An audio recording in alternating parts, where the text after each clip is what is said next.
was the sound of this Gecko Travel Cajon.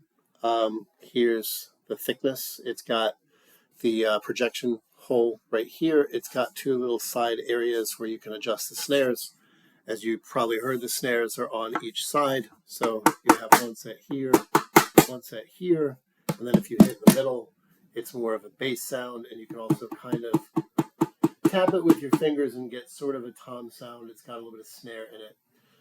So I'm just going to do a brief kind of rundown of what I think of this. I've had it for several weeks now. I've played it for several weeks. I've played several other kinds of cajons. So how does this one stack up? The big thing is that the big advantage of this cajon is that it is a travel cajon. It's really compact. It's got a case here with a front pouch. I store a few things. I store like a snare drum brush, a nylon brush that I can use on this as well. It sounds kind of like a hi-hat. And I have a little foot attached bell that I have so that I can sort of make a kind of a bell sound if I want. And it's got, enough space to carry the cajon. So the real big benefit of this is that it travels really well. So if you ever want to take it somewhere, a party, a jam session, I've actually flown with this thing before, just put it in the suitcase and the case and it's fine. It gets the job done. But there are several disadvantages, and they don't really come from this itself. They come from just the fact that it's a travel cajon. I think all cajons of a similar size like this are going to have the same disadvantages. So it's not really about this one in particular. There's just disadvantages to travel cajons.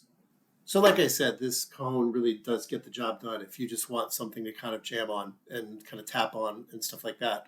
But there are several things that are a disadvantage. First is the fact that you don't get a whole lot of sounds on this. And it comes from, again, the fact that it's travel cajon. It's not deep.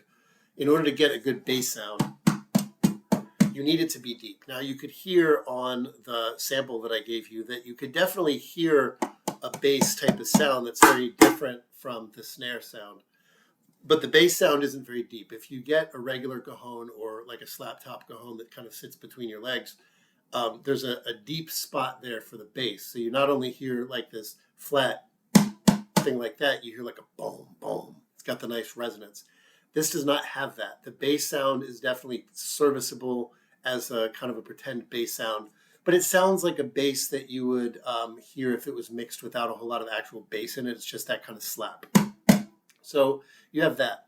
And the fact that the surface area is so little means that there's not that much differentiation between the bass and the snare.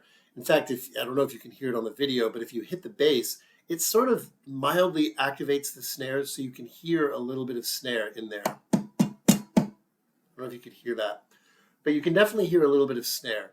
The other thing about the surface area is that it doesn't give you a whole lot of space to actually play on. Like if you put your hands on this thing, they almost cover the entire instrument. So that means that especially if you want to do, let's say, like a double-handed bass, you can't really do it very well because there's not a lot of surface area. Whereas a slap top cajon, or of course a regular cajon, you have a lot more space, and you can definitely do double-handed snare, and you can do double-handed bass.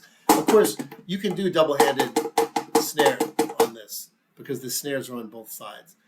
And then, of course, the last thing to do with the surface area is if you want that little tom sound, which is kind of right here, and again, it's not that different in sound from the bass or the snare because it does activate the snares a little bit.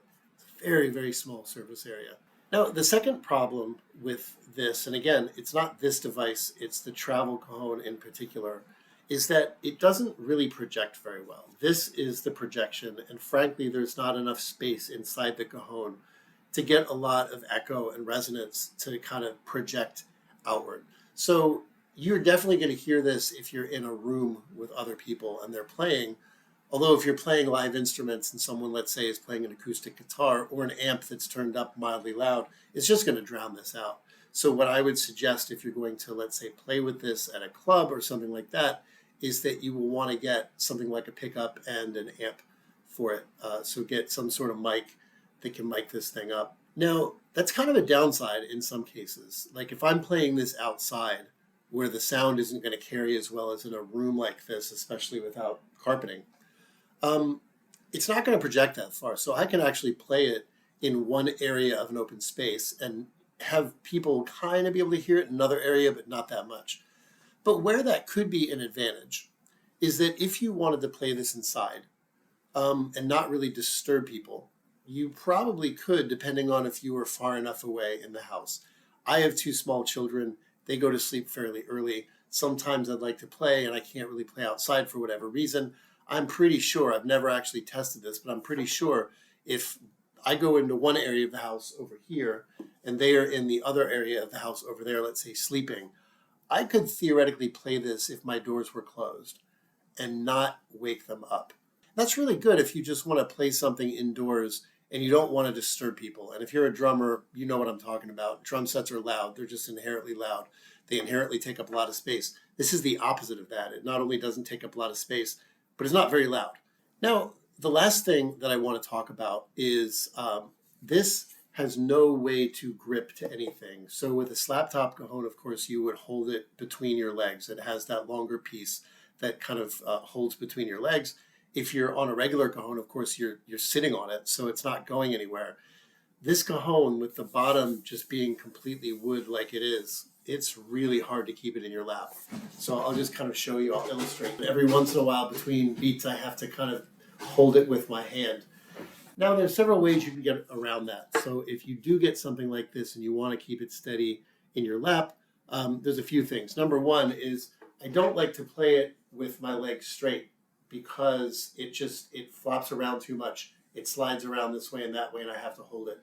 What I've noticed is that if I cross my legs and put it like this so that it's kind of slightly tilted upwards, it's a lot easier to hold in place. It still slides, but it doesn't slide as much. The last suggestion, if you really want to keep this thing in your lap, is you can get them relatively inexpensively, the texturized patches that you put on rugs to keep them from sliding around the floor. What you could do is you could kind of tape them to various spots wherever you know that this is going to make contact with your lap. You can put it on there. And no, it's not going to affect this sound. This actually, you can notice I'm actually holding it with one hand and I can still play it. So holding it doesn't really affect the sound that much. So you can keep it on your lap. It's going to cost you just a little bit of extra money and or ingenuity. So overall review, again, this is a travel cajon, so any review is going to have to keep in mind that you're dealing with a travel cajon here. The sound is pretty good. I really like the snares on this.